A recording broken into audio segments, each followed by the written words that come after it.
আসসালামু আলাইকুম। আমরা আমাদের একজন স্টুডেন্টের ইন্টারভিউ নিচ্ছি এবং উনি আমাদের এখান থেকে গ্রাফিক ডিজাইন কমপ্লিট করেছেন এবং ওনার নাম হচ্ছে গিয়ে তুফাইল আহমেদ।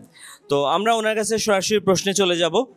আহ, আপনি আপনি যদি নতুন করে কোর্সটা শুরু করার সুযোগ পেতেন, তাহলে আপনি কোন কোর্সটা করতেন এবং কিভাবে শুরু করতেন, আর কি কি মিস্টেকস আপনি অলরেডি এই এক বছরে করেছেন যেটা আপনি মানে না করতেন আর কি, যদি আবার নতুন করে সুযোগ পেতেন?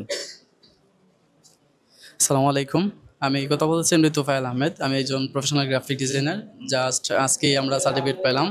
সো আপনি যে প্রশ্নটা করছেন আমাদের স্যার, সো আমার যদি আবার সুযোগ পেতাম আমি আবার গ্রাফিক ডিজাইনই চুজ করতাম। কেন গ্রাফিক ডিজাইন চুজ করতাম? কারণ আমি যখন ফার্স্ট টাইম আমি এখানে সেমিনারে আসার আগ থেকেই আমার কিন্তু টার্গেট একটাই ছিল যে আমি একজন গ্রাফিক ডিজাইনার হব। কারণ ওই জিনিসটা কিন্তু আমার নিশ, প্রত্যেকটা মানুষের একটা নিশ থাকে। তো আমার নিশটি হচ্ছে গ্রাফিক ডিজাইন। আর সব থেকে বড় কথা, আমি কিন্তু মানে অনলাইনের ক্ষেত্রে একটু বেশি কি আছিলাম, ঝুঁকে গেছিলাম। যেটা বলেন যে অনেক সময় অনলাইনে বা মোবাইলের মাধ্যমে মানুষের কিন্তু অনেক বাজে হ্যাবিট চলে আসে। তো এরকম চলে আসছে। তো আমি মনে করছি যেহেতু মোবাইল থেকে আমার এতটা সময় নষ্ট হয়েছে, ওয়েস্ট হয়েছে, সো এই মোবাইল থেকেই আমাকে কিছুটা করতে হবে যেটা থেকে মনে করেন আমার লাইফে আমি করতে পারবো।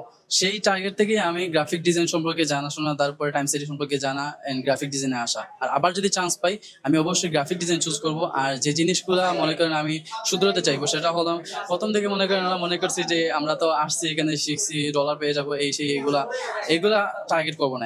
এখন যদি নতুন করে যাই, টার্গেট হবে যে আরো বেশি করে স্কিলে ফোকাস করতে হবে, স্কিলটা আরো বেশি করে শিখতে হবে, যাতে করে আমাদের লাইফে আমরা যে কোনো কাজই আসলে না, ডিজাইনের ক্ষেত্রে যে কোনো কাজ আসলে নিঃসন্দেহে বলতে পারে যে হ্যাঁ এটা আমি পারবো, আমার দ্বারা হবে। এখনো যতটুকু হয়েছে আলহামদুলিল্লাহ, পরে যদি আবার সুযোগ পাই এর থেকে আরো বেটার করার চেষ্টা করব।